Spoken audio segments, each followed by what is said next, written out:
Broadcast. Thank you guys for coming to the How to Rock a Sales Meeting iGT iGE webinar. For those of you guys who have been to Rocks, this is an evolved version of the Rock slides. So if the design looked the same, well, one, I designed both of them, and I'm not that creative, but it's taking what we went over at Rocks and taking it a little bit further than before. So close that. LVMC.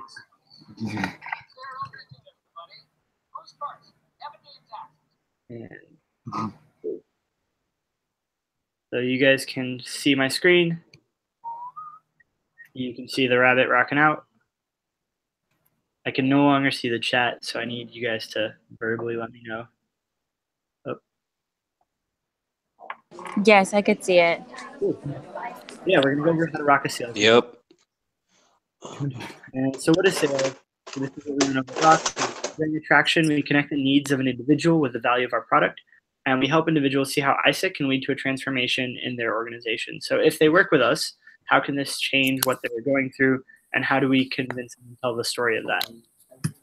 And before you even go on a meeting, it's super important to prepare. So going over who are you meeting with, and what is their role in the company, what are their needs and pain points, what's going on in the company, what are their goals and values, how can iSIC bring value to them, what questions can you ask, and what are you bringing to the meeting? And going further than that, you need to understand what your vision for the meeting is. So what is the outcome you want? Why are you having this meeting? Why do you choose to meet with this person? And what do you think their vision is? Why did they choose to take this meeting with you? They could have been doing anything else, but why take 15 minutes out of their day, 20 minutes, 30 minutes to give you their time, and what do they want to get out of it? Beyond that, doing your homework. And so your homework for any meeting is understanding their mission and objectives. What is the reason why the company exists? What are they trying to do? You can look at maybe earnings reports or earnings calls that they've had for especially public companies to better understand that. Go over their recent news, posts, and articles. If you see that they're expanding or that there's certain issues or areas that are important to them, bring that to the meeting. And who are you meeting with? Research them. It can be a great way to build a connection with them. But be careful. It's not about showing off how much you know, but how you use this information to build rapport and build your pitch. So nobody wants to talk to a know-it-all and be like, oh, I already know all this about your company. But instead, use it as a way to choose what are the right questions you want to ask. And then review your pitch, especially if you are, whether you're new to iSIC, whether you've been doing this for a while, go over, do you understand our product and its value? Do you feel confident in being able to communicate it, not just in like buzzwords, but actually in like a human way, in a simple way? Can you communicate it in your voice? And do you feel confident in your ability to answer questions? And if the answer to these are any of these are no, then figure out, okay, where are the areas that I feel weak? So what is it about the product? Maybe it's about the process. Maybe it's about something very specific that I can get an answer for. And always remember that you're going to know more about the product than the person at the other side of the table. So even if you're not at 100%, if you act like you are, they won't necessarily know what you don't know. And most companies understand, hey, we're young, we're still learning, and are okay with you saying, let me find out about this for you, but you need to go in as prepared as possible. Next, prepare your questions. So what are exploratory and qualification questions that can help you better understand the company? So an exploratory question might be something around, okay, what are the company's goals? What are they working towards? What are they trying to achieve? While qualification questions are more trying to figure out, is this company somebody that we can even work with? And create a list of questions to help the buyer better understand how iSIC can connect to their needs. So maybe if we were able to recruit salespeople for you, how would that change the business, or how would that help you reach your Q2 goal? And here's some more questions and examples that AI gave us. How long have you worked with this company? What do you like most about the job? Just to get to know them. What is your vision for the company? How are you working with young people? Are you recruiting? What kind of profiles and talent are you looking for? What are their priorities? What are their values, their work environment? And what are they looking for in employees? And then prepare yourself. Do you know who you are? If they ask, put it in. Oh, somebody's putting something in. Oh, sorry. No problem. Make sure you know who you are. That if somebody was to ask, well, how long have you been in iSIC and what do you do? Why are you doing this? You have some kind of answer that's compelling, that makes somebody want to keep talking to you. If your answer is just like, I stumbled onto this on campus and thought it would be cool, and that's it. That's not super compelling. It can be the start of what you're doing. So for me, I started in iSIC because I accidentally found this on campus and then ended up going on exchange to another country through iSIC. And since then, I've been working to give other people the same opportunity.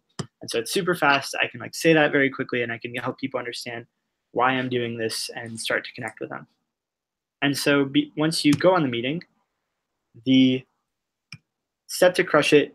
So you want to tap into other person's goals and vision, asking why and what questions to really get to the problem, getting to the low point, and then tap into the transformation and start painting a picture of how working together would be a solution to that problem. And that is advice from Ian, our MCVP Partnerships Development for both this term and the next term. That's Ian. If you haven't met Ian, then you have no other context besides he is that orange guy. Just believe me, that's what he looks like. And so step 2 to crushing a meeting, besides just preparing, is to be in rapport, and not just building rapport, but be in the mode of rapport. And part of that is physiological. So it's your posture, your tone, your breathing, the pitch of your voice. And studies have shown that 55% of how we connect with people is from physiology and tone. People are more likely to remember how you said something and how you made them feel while you were saying it than what you say. But don't overdo it. Don't make people feel uncomfortable or like you're mocking them. And if you're over the phone and you're like, how do I still do this without being able to see the other person? Tone, cadence, and pace are very important to building rapport. And starting to build an understanding of who they are and how you can connect with them. So I know we've gone through a lot really quickly, but anybody have any questions up to this point and about building rapport specifically?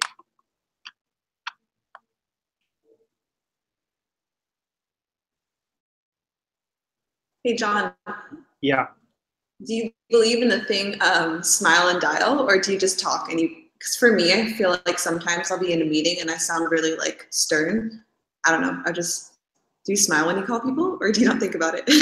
Yeah, no, I actually do. I'll like psych myself up before, especially phone meetings, because I still feel really uncomfortable talking to somebody over the phone because I can't like see their face and I can't like gauge their tone. But just like part of rapport is you mirroring their tone. Part of it is also people will start to subconsciously mirror your tone. So a trick I picked up a while ago to help me with smiling was just if you stick like a pen in between your teeth, it like forces you to smile, and that starts to also help relax you. And so when I'm cold calling, when I'm starting a call that, especially one that I'm unsure about or I'm worried like, hey, this is potentially a really big deal, I'll always smile before dialing. Wait, so you stick a pen between your teeth? Like, what the fuck? Yeah. So when you're bored, JJ, go and take a pen and stick it between your teeth, and you'll notice that your mouth, like, you start to smile. Like, it forms the same. So even if you don't feel like smiling, it's an easy way to like build a smile and start to get that reaction. Is that how you discovered your smile, Dad? What? Is that how you discovered your smile? Sure. Yeah. Jeez, okay, thank you for that. Any other questions?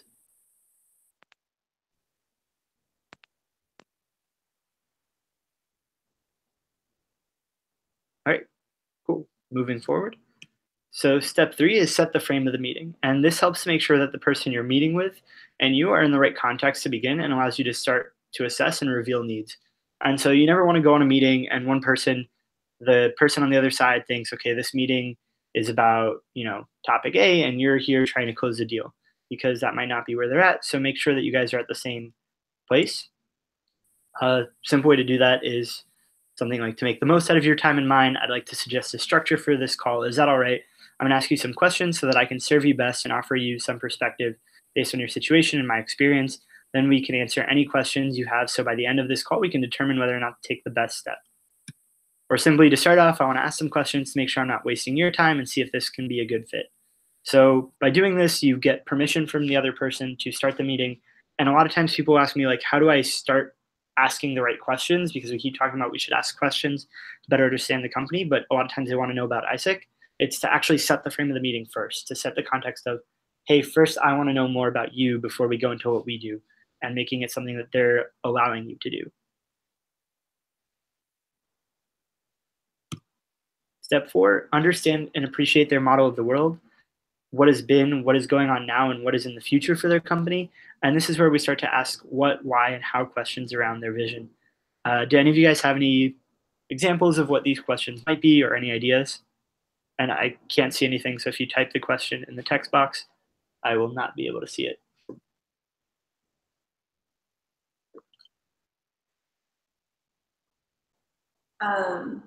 Do you mean like what are your goals or like plans for 2018? Like what are your projects for the year? What are you working on? Yep, those are definitely examples of those questions. Like, how do you guys wish to grow in, like, if there's a department that you wish to grow in? Yep. And these are great examples of especially the early on exploration questions, but then you can even take those further and starting to understand, well, how will doing this affect your people or your organization? If they have these goals, what's preventing you from being there, and what would it mean to actually get there? So if you talk about growing in this department, right? An example of that. What would it actually mean if you guys grew in your marketing department? What would that mean for your people if they were able to have trainees supporting them, and so on? And so it's starting to connect those exploration questions with a benefit, and for them to be able to tell you, not just me saying, hey, if you had more trainees in your marketing department, you'd be able to expand faster. But if the customer set or potential customer says, well, if we had more trainees in the marketing department supporting our senior staff, they could focus on more strategic projects, which would help us grow. Or even more, it might improve the morale and the culture in the department, and that'll make people want to work here. But it allows them to tell themselves the benefit.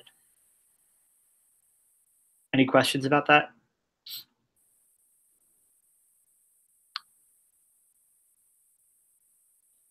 Make sense? Yes. Then Ian and I will move on. And then step 5 will be to ask qualifying questions. And for iGT, this is questions around like figuring out, are they even eligible to host an EP? Do they meet the host company requirements? For iGE, can they afford GE both financially, time-wise, and have the resources for it? And the reason why I put this like later on in the process is because if you ask some qualifying questions really early on and the person isn't in the right frame, you might end the meeting before it even begins. But if the person is already engaged and they want to work with us, then you can move into those final administrative questions. And step 6, lay out next steps. Don't let this be an indefinite next step, just like, oh, yeah, I love it. Let's get in touch next month. Sometime we'll figure it out. But really know what is the next step, who is involved, and when will it happen. Ask for some kind of close. It doesn't always have to be a contract, but some kind of close of the next steps. And don't just like let the meeting or the call dwindle. So sometimes I've seen people start to be like, well, here's all these features we have about ISIC. And then at the end of the call, do you have any more questions? Is there anything else? Is there anything else? And not just ask, all right, so if that's all, who else needs to be involved? So some questions like this, does anybody else need to be involved in the decision-making process?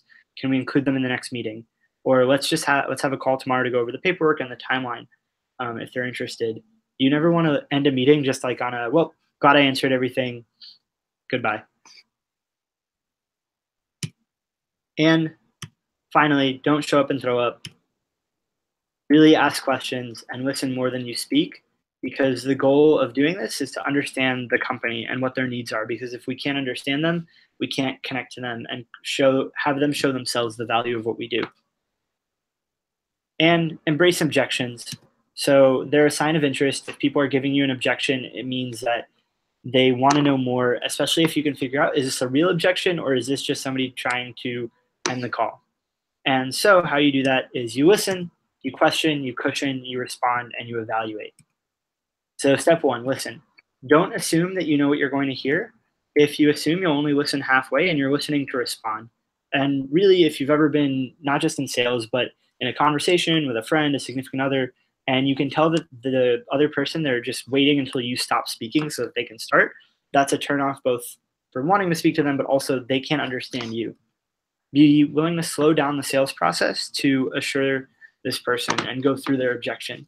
And listen to understand, not just to overcome. And show empathy. Step 2 is question. Don't respond to the objection until you truly understand it. And don't try to interpret the objection. Don't try to say, okay, well, I heard these words, so that must mean this, and I'm going to proceed with my response. Make sure that you understand what the real concern is and what they're actually worried about. Because a lot of times people will say budget, but maybe it's that they feel like they're worried they won't have time, or they're worried that they won't be able to get approval for this, or there's something else underlying it. So feel free to ask any questions you need to understand what is their pain point. Cushion. And a cushion is a statement that acknowledges that you listened, you heard the objection, and you see why it's important. It's not you saying, though, that the objection is necessarily true or false. It's just a way to help somebody understand that you're there and you're listening. So it's not me saying, well, you're right, our product is really expensive, but here's why it's valuable. It might be more of, I hear what you're saying and your concerns about the upfront investment. And a lot of other people that I talked to originally when I first present iSIC had a similar concern. And so in doing that, I show that I know that a lot of people think that this is a big deal, and I understand the prospect's objection. Example, the objection is around price, and the cushion is that I appreciate your concern about the investment. And then respond. So one of the best ways to respond to an objection is with evidence. Evidence defeats doubts, and defeats is an acronym. So a demonstration, an example, a fact, an exhibit, an analogy, a testimonial, and statistics. The reason why I highlighted example or underlined example and testimonial is these are probably the best two that we have in iSIC. And if you're ever like, hey, I'm not sure who we have, always feel free to reach out to me and I can connect you with one of our current partners, even if they're not your LC's partners. So you're not just selling as part of iSIC San Jose or iSIC Michigan, you're part of iSIC US. So any partner in the US could potentially be a testimonial. You just need to ask. And if companies can see, oh, this is how this company dealt with it or worked with iSIC, then they can start to see themselves doing it and build credibility. And evaluate. Take a moment to actually see, okay, did you overcome the objection and the buyer's ready to move forward, or is there another objection below it? An example, does that make you feel more comfortable about the price? How does that sound? Does that address your concern? And if you still can't move forward with the sale, it might be that there's another objection and you need to go through the process again. And if you keep going through the process and you're like, I'm not sure what to do, your final option and the nuclear option, which I only recommend if it's your last resort, please make sure it's your last resort, is to ask, what are the things that you need to see in order to move forward? And have them tell you. And so then post-meeting follow-up. This is where most sales fall apart. And part of it is because the follow-up doesn't happen in 3 parts. And so my 3 parts for follow-up are for yourself, debrief the meeting, what went well, and how can you improve. You're going to go on hopefully a lot of meetings in your time in iSIC, and especially the first ones are going to be hard. They're not going to go well. But if you aren't taking the time to reflect on them, then you're just going to keep on making the same mistakes over and over again. And then it's like, what's the point of all the bad meetings if you're not getting any better? For iSIC, put the meeting on HubSpot so that your VP, so that I can know that it happened, so that a future iSICer can know that it happened and know what the output was. And which outcome did you reach? And I'll explain that more in a second. And finally, for them, send over any promised materials. If you said that you'd send over these slides or more information or an answer or testimonial, make sure that you do it, and calendar invites for the next meeting. And possible meeting outcomes that you can have are a contract. So you got the paperwork signed. This is the most positive outcome that we can have, but also the rarest. So if you don't get a contract in every meeting, don't feel too bad. Most people don't. The next one that is still positive is an advance. And this means that you have a definite follow-up scheduled. So you have a follow-up meeting 1 week from now, or you're going to be having a call with these decision makers, or your prospect is going to be meeting with their supervisors and get back to you on this date.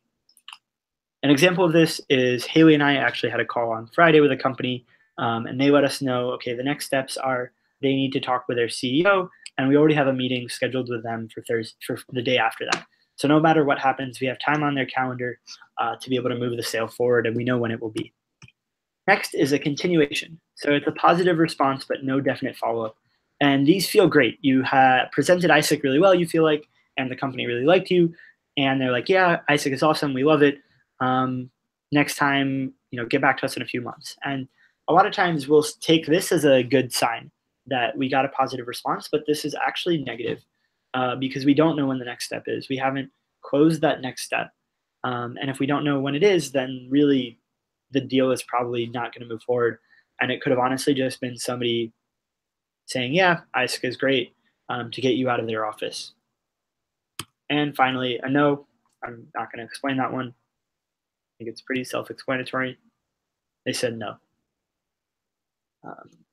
And a quick debrief. So preparing for your meetings is essential. Don't skimp out on this. This is something that a lot of times you can overlook, and then we'll end up in a meeting where we're stuck and we're not sure where to talk about. Preparing for meetings also makes you feel more confident, which is half the battle when going on sales meetings. Build rapport both verbally and physiologically, so don't just rely on, hey, I'm going to have all these ways to connect with this person, but then my body language is going to suck, or I'm going to be too serious, and I'm not going to actually make them feel like I'm a human being. Set the frame for the meeting so that you both have the agenda that you want and are able to speak about the things that you want to speak about, but also that you and the other person are on the same page. Understand their model of the world, where are they coming from, how will working with iSIG start to help them, and how it would affect their organization. Ask qualifying questions and lay out your next steps. If you have objections, don't be afraid to listen, question, cushion, respond, and evaluate them. Don't let objections scare you. They are a good sign. And finally, follow up your meetings. If you have a meeting but you don't do the follow-up, then there was no point to the meeting. And so my challenge for you is to post a selfie in the iGT iGE Facebook group with a sales meeting that you go on this week and how you applied these skills. And that's it. So now I will open it up to some Q&A. So I know I went through a lot of the content pretty quickly. I didn't want to bore you guys with any slides. I'll be releasing this content onto the hub, but is there any questions you have about something specifically that we went over, or something that you've run into in a meeting that you're like, hey, I'm not sure how to handle this, or I keep doing this, what do I do about it?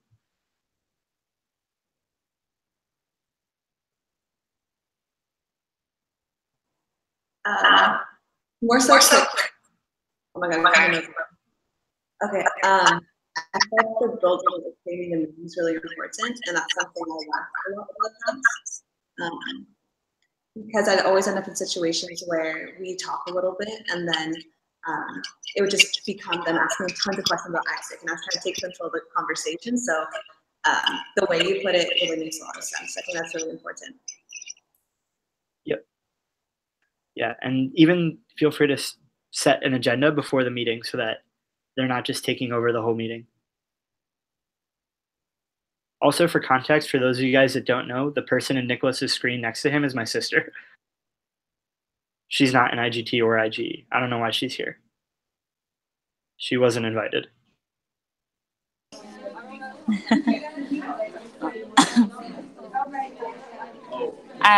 This will give you a little bit of an idea.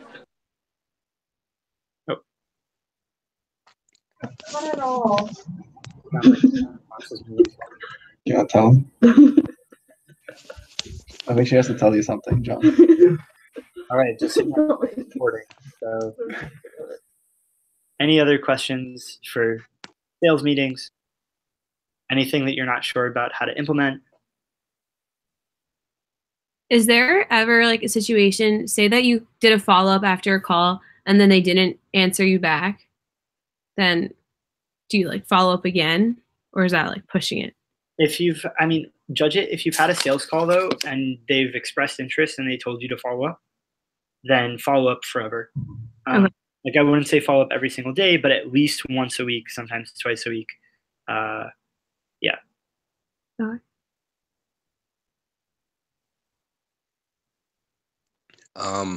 One thing I really liked that I saw a while back was that when you send the paperwork or do stuff like that, you have you give them an email with an agenda, you have a date for this, you have a date for this. You kind of have it all planned out. Could you go into more detail about that, please?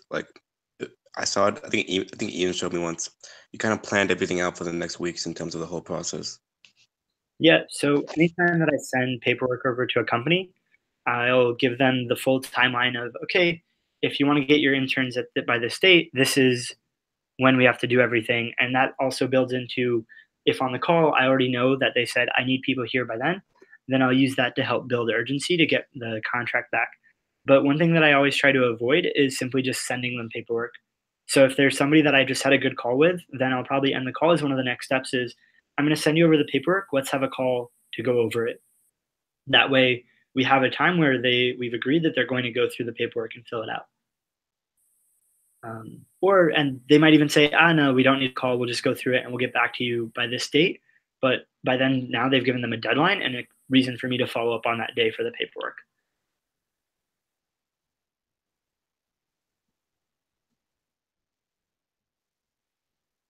Those are my vitamins. I have gummy vitamins back there. The basketball hoop. This is my room. That's a picture of my grandfather right over there.